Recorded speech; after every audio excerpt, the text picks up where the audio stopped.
s'était présenté comme le Woodstock du Midwest. Un immense festival de 3 jours avec les plus grands noms du rock'n'roll, 30 000 fans enthousiastes ont fait le pèlerinage vers un site marécageux près d'Evansville, dans l'Indiana, attirés par la promesse de groupes emblématiques comme Black Sabbath, les Eagles et Fleetwood Mac. Les premiers signes sont apparus quand, après des embouteillages, des festivaliers enthousiastes sont arrivés sur un terrain isolé équipé de seulement 6 toilettes portatives. Il était évident que les organisateurs avaient des ambitions bien au-delà de leurs capacités. Au cours des 72 heures suivantes, alors que des pluies torrentielles inondaient plutôt les champs boueux et que la consommation de drogue en plein air faisait rage, l'ordre public s'est complètement effondré sur l'île Bull, dans un spectacle surréaliste qui a laissé les participants lutter pour survivre et non plus seulement pour faire la fête. Les promoteurs de musique de l'Indiana, Tom Duncan et Bob Alexander, ont connu le succès après avoir organisé le Bosse Field Freedom Fest en juillet 1972. Une foule de 30 000 personnes s'est rassemblée à Evansville pour voir des légendes comme John Lee Hooker et Ike et Tina Turner. Cependant, l'événement n'a pas été sans défaut. La police et des milliers de fans en colère s'affrontant à l'extérieur du stade pour une entrée gratuite. Malgré le succès financier de l'événement, la ville a intenté un procès contre les organisateurs pour confisquer les recettes et obtenir des remboursements pour les dépenses supplémentaires qu'elle avait s'engagé. Les conséquences du Freedom Fest de 12 heures ont été si dévastatrices que le maire d'Evansville a juré qu'un événement similaire ne se reproduirait plus jamais dans sa ville. Mais pour les organisateurs d'une vingtaine d'années, des visions de grandeur continuaient les temps de danser dans leur tête. Et à peine un mois après leur précédent festival, le duo a annoncé des plans pour un événement encore plus spectaculaire. Ils allaient organiser quelque chose que le Midwest n'oublierait jamais, un festival de 3 jours pour éclipser l'emblématique Woodstock. Et avec la programmation, ils avaient assuré Black Sabbath, Joe Cocker, Fleetwood Mac, Rod Stewart dans The Faces, The Doors, Ravi Shankar et The Eagles, pour n'en nommer que quelques-uns. Comment cela pourrait-il être moins que ça ? Le duo avait initialement prévu d'organiser le Megafest au circuit Chandler à Evansville. Les billets se vendaient rapidement dès l'annonce de l'événement, avec près de 9000 billets vendus à l'avance à $20 chacun en seulement quelques jours. Mais le duo a apparemment eu les yeux plus gros que le ventre. Ils avaient déjà réservé les artistes et pris une page entière de publicité dans le magazine Rolling Stone avant d'obtenir les permis essentiels pour l'événement. Une semaine après leur annonce, une ordonnance du comté de Warwick a stoppé la planification, en raison d'inquiétudes sur la circulation, la sécurité et l'accueil des 50 000 à 60 000 fans attendus. Des injonctions des comtés voisins d'Evansville, Posey, Vanderburgh, Gibson et Pike ont rapidement suivi. La fréquentation attendue avait grimpé à des centaines de milliers de personnes grâce à l'attention suscitée par l'histoire.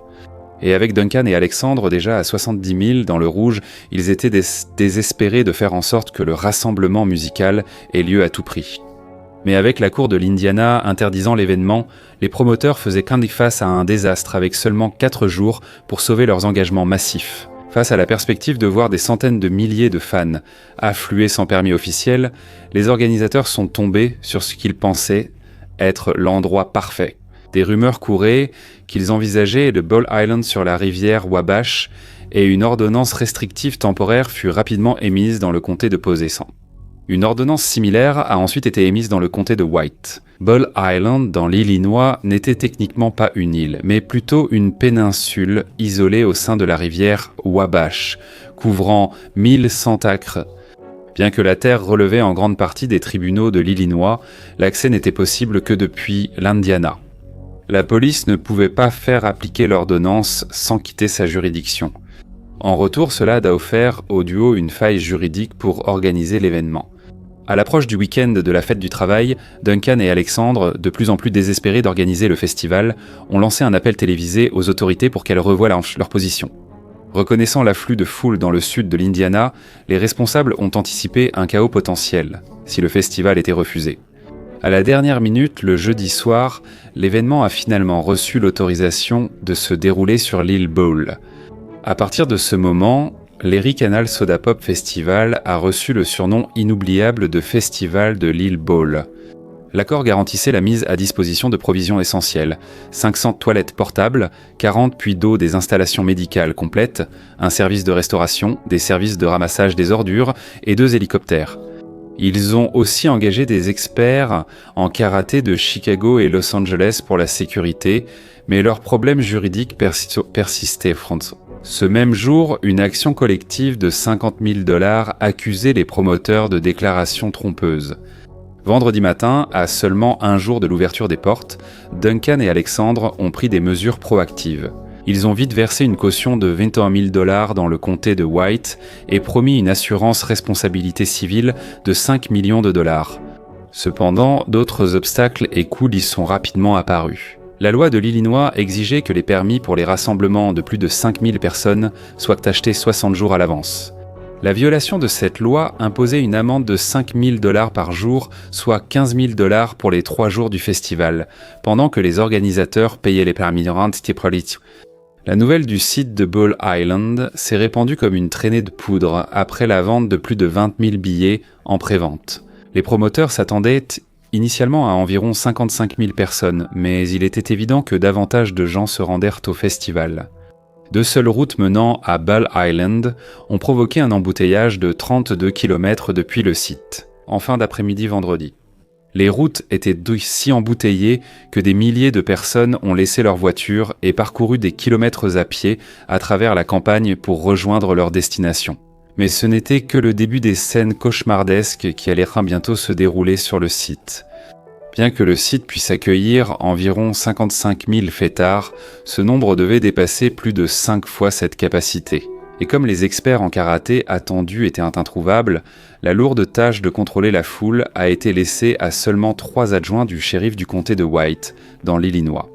D'autres policiers viendraient en plus tard, mais seulement pour rester à l'extérieur du festival, ce qui laissait l'intérieur sans loi.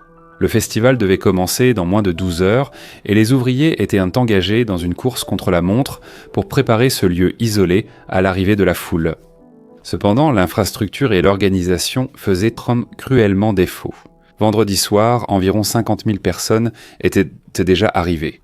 Des passionnés de musique campaient rendant sous des tentes, dans des sacs de couchage, dans leurs voitures ou partout où ils trouvaient train de la place. Dire que les installations étaient insuffisantes serait un euphémisme. Le niveau d'assainissement était pratiquement inexistant. Les organisateurs, cependant, ont tenu parole en apportant 300 toilettes en bois sur le site, mais la foule les a rapidement démontées et les a utilisées comme bois de chauffage. Les promoteurs prévoyaient de forer 30 à 40 puits et d'installer 400 toilettes extérieures, mais les festivaliers n'ont eu que quelques puits stagnants ou à sec. Il n'y avait que 6 toilettes, oui. Seulement 6 toilettes pour près de 30 000 festivaliers. Un participant a raconté qu'en ouvrant la porte d'une toilette, il a vu des excréments humains dépasser de 60 cm la lunette.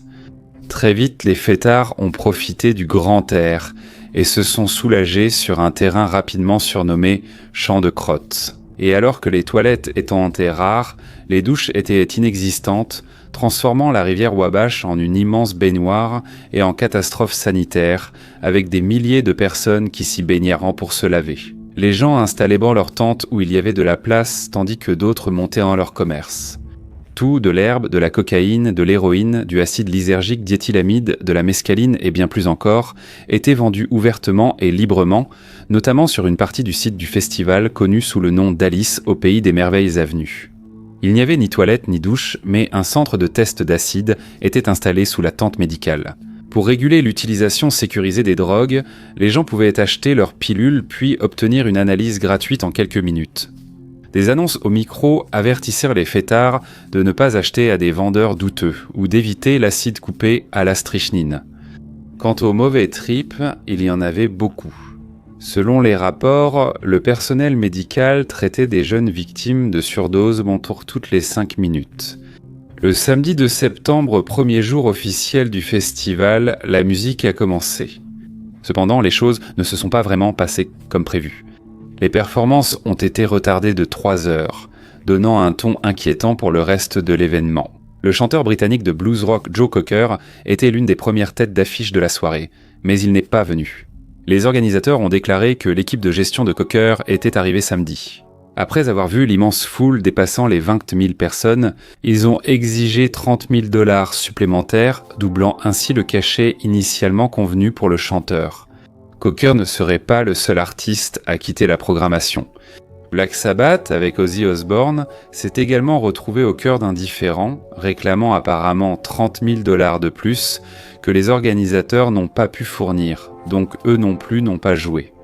Le festival était censé rivaliser avec Woodstock, mais à ce moment-là, moins de 20% des têtes d'affiche s'étaient réellement produites, laissant de longs moments de silence entre les concerts. Au fil de la deuxième journée, la nourriture manquait et la hausse des prix accroissait la frustration des personnes dans la file. Selon un témoignage, les vendeurs demandaient 10 $ pour un hamburger, ce qui équivaut à plus de 70 $ aujourd'hui. En plus de cela, d'autres camions de nourriture n'ont pas pu traverser la foule de voitures et de tentes, ce qui a conduit à ce que l'un des camions soit détourné, pillé et incendié. L'absence de musique était exaspérante, ce qui ajoutait à la colère de milliers et de milliers de hippies affamés. Bientôt, la situation est devenue explosive. Aux premières heures du samedi matin, environ 2000 personnes ont pillé le seul centre alimentaire de l'île, vandalisant 2 camions au passage. Mais les tensions liées aux pénuries alimentaires se sont encore intensifiées dimanche soir, lorsque des camions de nourriture ont été incendiés par des foules en colère, faisant exploser les réservoirs de gaz et plongeant une partie de la foule dans une épaisse fumée noire. 2 remorques de boulangerie et un camion d'eau ont subi le même sort durant la tourmente. La situation alimentaire était si critique qu'il y a même eu des témoignages de personnes ayant tué l'une des vaches de l'île et l'ayant découpée pour se nourrir. Dimanche a aussi marqué une nouvelle déception sur la file d'attente. Les Faces, qui comptaient Rod Stewart parmi leurs membres et étaient l'un des plus grands attraits du rock'n'roll à l'époque, ne se sont pas présentés. Leur manager, après avoir survolé le site en hélicoptère, l'avait jugé trop dangereux pour que le groupe s'y produise. Ce fut un coup dur pour les promoteurs, qui avaient enfin déjà versé au groupe une avance impressionnante de 15 000 $. Les groupes annulés n'étaient là pas forcément opportunistes ou cupides, mais devaient en jouer devant 50 000 à 60 000 personnes, mais ils ont fait face à une foule 4 à 5 fois plus nombreuse. La seule chose qui n'a pas été annulée lors de l'événement, c'était la pluie torrentielle, qui a accentué la misère de la foule et transformé le paysage en un bourbier boueux. Dimanche soir, Bull Island était plongé dans l'anarchie totale. La foule furieuse à cause du retrait des têtes d'affiche et les pénuries de provisions avaient atteint un point de rupture. Alors que les tensions montaient, la foule s'est retournée contre elle-même lors d'émeutes et bagarres sporadiques. Le méga-festival devait se poursuivre jusqu'à minuit lundi, mais le manque d'artistes, de nourriture, d'eau et les pluies moroses ont provoqué un exode massif des participants. Lorsque l'événement approchait de sa fin, on estimait qu'entre 20 000 et 50 000 personnes se trouvaient encore sur l'île Bull. Après la dernière prestation, les organisateurs ont annoncé la fin du festival. C'est à ce moment-là que la foule a complètement perdu le contrôle et a envahi la scène, pillant et démontant la plateforme dans un accès de rage aveugle. Alors que les promoteurs s'enfuyaient en hélicoptère, ils ont vu des scènes de chaos se dérouler en contrebas. Les gens pillaient des voitures et volaient de l'essence ainsi que les roues d'un des véhicules. Dans un ultime élan de déception et d'indignation, la foule a mis le feu à la scène. Parmi les 37 artistes prévus au festival, moins de 12 groupes célèbres se produiraient finalement. Les organisateurs visaient 4 millions de $, mais ont finalement subi des pertes de plusieurs centaines de milliers de $. 2 festivaliers ont payé un prix bien plus fort. Sur l'île Bull, une personne est décédée d'une overdose présumée, et une autre s'est noyée dans la rivière Wabash. L'île Bull ressemblait à une décharge après le festival, et le propriétaire du terrain a finalement fait raser le site, ensevelissant des tonnes de déchets. Il a envoyé une facture de 20 000 $ aux organisateurs qui n'a jamais été payée.